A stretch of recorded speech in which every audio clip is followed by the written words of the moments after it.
When studying aerobic cellular respiration, we observed that oxygen was required at the end of the electron transport chain as the final electron acceptor. Thus, for organisms that are only capable of aerobic cellular respiration, oxygen is necessary. Such organisms are referred to as aerobes. On the other hand, organisms known as anaerobes are unable to tolerate oxygen, and in fact, it acts as a cellular poison for such cells. How is it that oxygen is necessary for some organisms but is toxic to others? Molecular oxygen and oxygen that is covalently bound in compounds are not poisonous. Oxygen becomes deadly when toxic forms develop. There are 4 toxic forms of oxygen: singlet oxygen, the superoxide radical, the peroxide anion, and the hydroxyl radical. Toxic forms are dangerous because they are strong oxidizing agents. In other words, they steal electrons. So why is that important? Well, what if they steal those electrons from important molecules in the cell, such as the DNA or critical proteins or lipids? Such action may result in irreparable damage to the cell, thereby leading to death of the cell.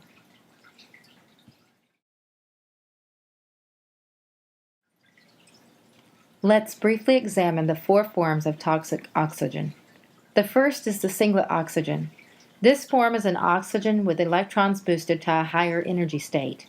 This typically occurs during aerobic cellular respiration or can occur in photosynthetic organisms by the reaction of oxygen and light. This toxic form of oxygen is highly reactive. Pigments known as carotenoids can provide protection against the singlet oxygen by removing the excess energy. A second form of toxic oxygen is the superoxide radical, which can be formed from the incomplete reduction of oxygen at the end of the electron transport chain. Superoxide radicals are very toxic to cells, and thus cells utilizing oxygen produce enzymes to detoxify the radical. The enzymes are known as superoxide dismutases. These enzymes contain metal cofactors that combine with 2 superoxide radicals and 2 protons to yield hydrogen peroxide and oxygen. Anaerobic organisms do not contain these enzymes and therefore are susceptible to the irreparable damage that results from the oxidizing reactions that take place within the cell. Ultimately, it leads to the death of the cell. Hydrogen peroxide contains another form of toxic oxygen known as the peroxide anion. Aerobic organisms also synthesize enzymes to detoxify this toxic form of oxygen. There are 2 types of enzymes synthesized to detoxify peroxide anions. They include catalase and peroxidase enzymes. The catalase enzyme converts the peroxide anion into water and oxygen. One can easily detect whether a bacterial species produces catalase by applying a bacterial colony to a drop of hydrogen peroxide. This is known as the Catalase test. The formation of bubbles is indicative of a positive catalase test, meaning that the species produces the catalase enzyme. Peroxidase, on the other hand, utilizes a reduced electron carrier to break the peroxide anion down and yields water and an oxidized electron carrier. In the particular reaction shown, the reduced electron carrier used to reduce the peroxide anion to water is NADH.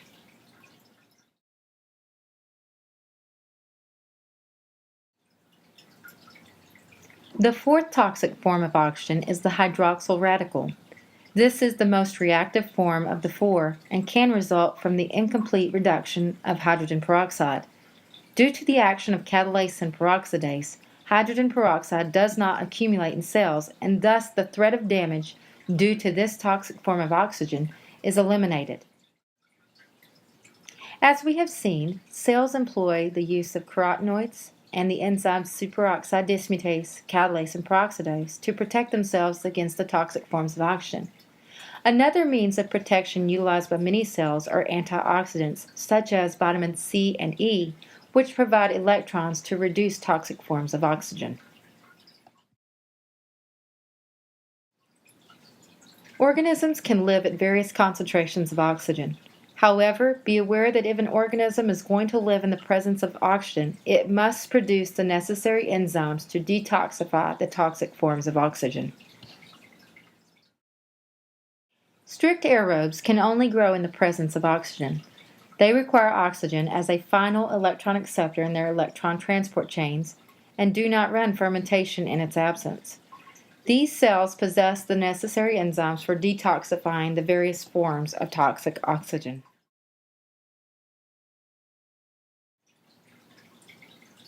Anaerobes obtain their necessary energy from either anaerobic cellular respiration or fermentation and do not have the enzymes necessary to detoxify toxic forms of oxygen. Because they lack the necessary enzymes, they die in the presence of oxygen.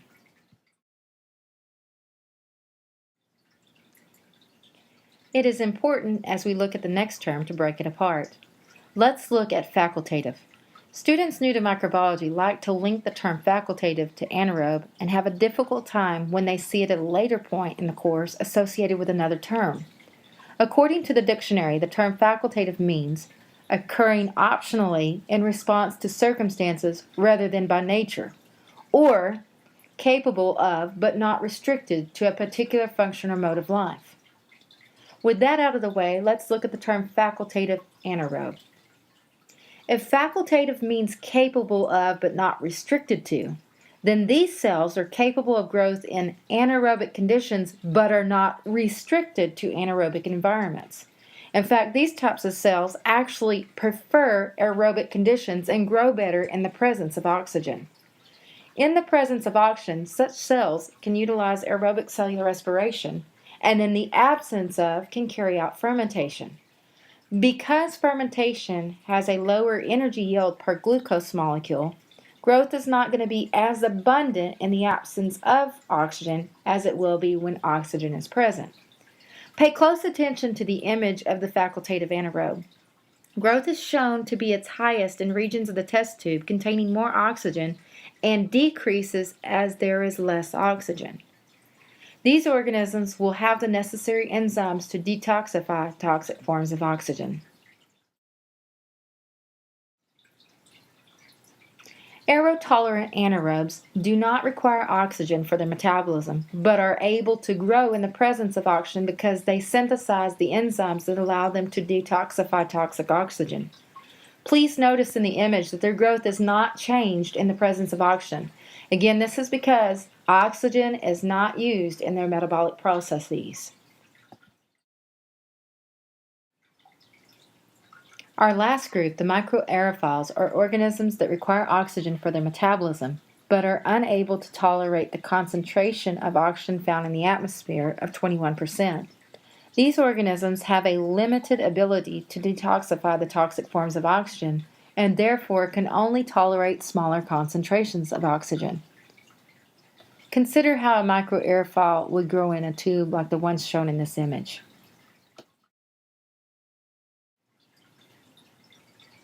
So did you figure it out? If we were to observe microaerophiles growing in a test tube like that observed in the image, we would observe them growing slightly below the surface. They would not be able to tolerate the concentrations of oxygen present at the top of the solution. However, they would not be able to grow too deep in the solution either because they do require oxygen for their cellular metabolism.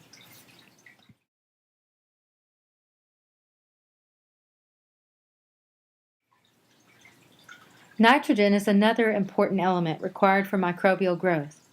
In fact, it is often a growth-limiting nutrient, meaning that if nitrogen is absent, anabolic reactions cease. This is due to the fact that nitrogen is required to build important molecules like the nucleic acids, proteins, and ATP, the energy currency of the cell. Cells can acquire nitrogen from organic or inorganic nutrients. Cells can also recycle nitrogen found in their amino acids and nucleotides. There are a limited number of organisms that can access atmospheric nitrogen, otherwise known as nitrogen gas. Approximately 79% of the atmosphere is nitrogen gas. Nitrogen gas can only be made available through a cellular process known as nitrogen fixation. Nitrogen fixation allows nitrogen gas to be converted to ammonia, which can then be used by cells. This process is vital to life on Earth because nitrogen-fixing bacteria make nitrogen available in a usable form to other organisms.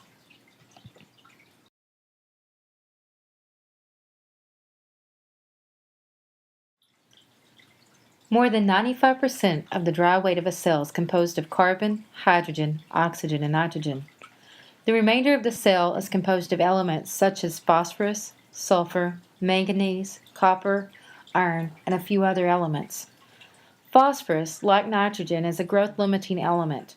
Phosphorus is an important component of organic molecules such as the phospholipids, nucleic acids, ATP, and some proteins. Sulfur is an important component of sulfur-containing amino acids.